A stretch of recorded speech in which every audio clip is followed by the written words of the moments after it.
congofrance.com.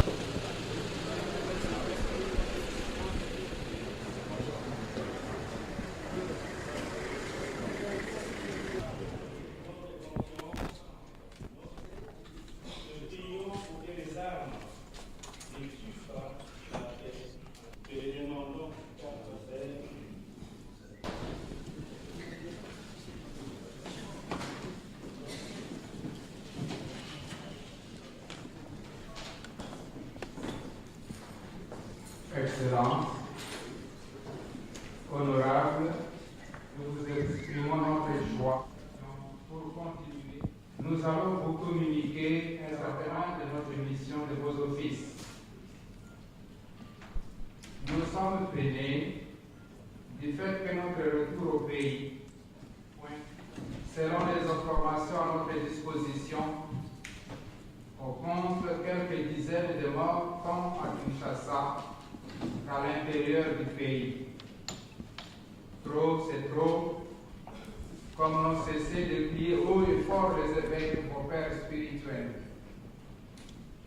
Une solution doit être trouvée le plus tôt possible par les acteurs politiques en général, mais surtout par les gouvernants, afin de rassurer le peuple congolais. La Synco présente ses condoléances aux familles éprouvées et exige une enquête indépendante pour identifier les auteurs de ces crimes qui devront répondre de leurs actes. Je voudrais à présent vous transmettre un message personnel du Saint-Père, le pape François.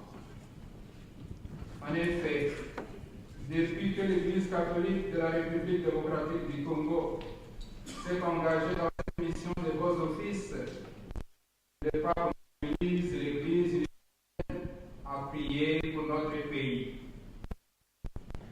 Le 18 décembre dernier, le pape a demandé à tous les fidèles du monde entier de prier pour que le dialogue politique en RD Congo se fasse dans la sérénité pour éviter tout type de violence et déboucher au bien du peuple.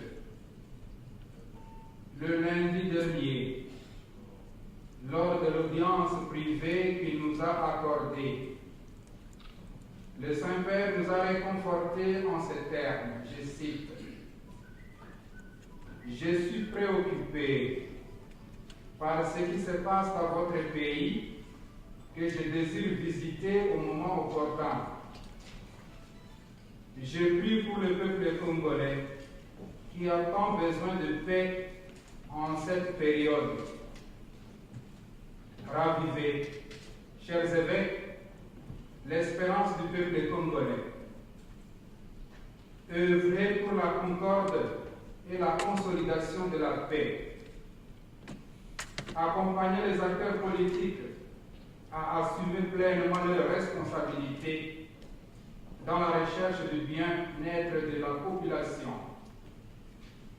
J'assure le peuple congolais de ma proximité spirituelle et je le bénis. Il a promis de continuer à mobiliser la communauté internationale pour qu'elle garde un intérêt particulier pour la République démocratique du Congo, notre pays. C'est le cas aujourd'hui, mercredi, en ces jours où nous relançons et poursuivons les négociations directes entre les parties prenantes. Lors de l'audience générale de ce matin, de ce mercredi 21 décembre, le Saint-Père, le pape François, a adressé le message suivant, que je cite et je lis.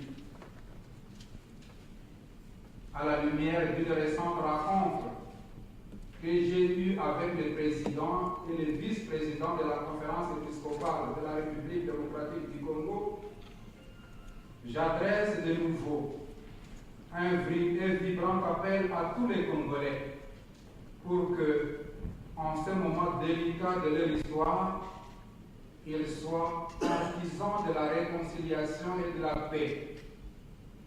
Que ceux qui ont des responsabilités politiques écoutent la voix de leur propre conscience, qu'ils sachent voir les souffrances cruelles de leurs compatriotes et qu'ils aient à cœur le bien commun.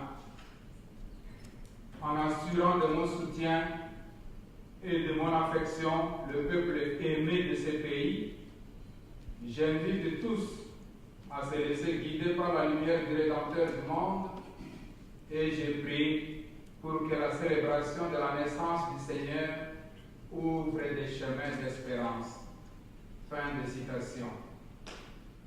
Chers délégués, cette sollicitude du pape et de l'Église catholique universelle doit nous interpeller.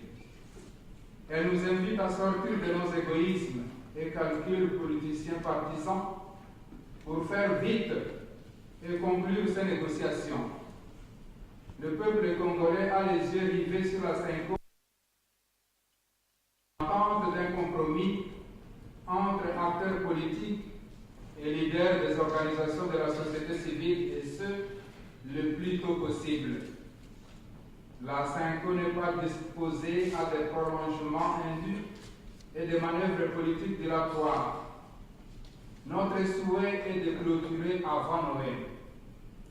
Et si la Cinco réalise que les acteurs politiques n'arrivent pas à faire des concessions pour de la période transitoire, elle en tirera toutes les conséquences qui s'imposent. Au nom de la mission prophétique de l'Église, elle ne pourrait se contenter d'être un accompagnateur passif et indifférent au sort de la population, au triste sort de la population congolaise. Nous sommes convaincus, comme nous l'avons affirmé la semaine,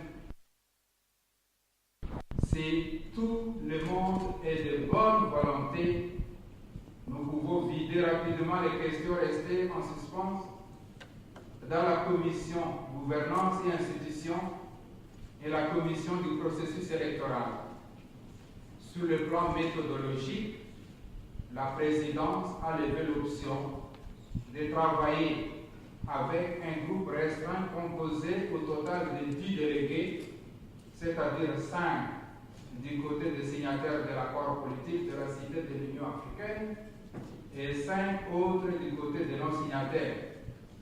Ce groupe échangera sur les points de divergence persistants sous la modération du groupe d'évêques ici présent. Cette approche de travail commence cet après-midi et prendra fin en principe demain, le 22 décembre 2016, en fin de matinée. La plénière pourrait alors se tenir dans l'après-midi de ce même jour et les jours suivants, au plus tard le vendredi.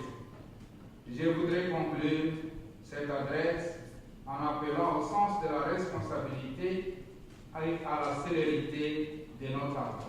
Je vous remercie de votre aimable attention.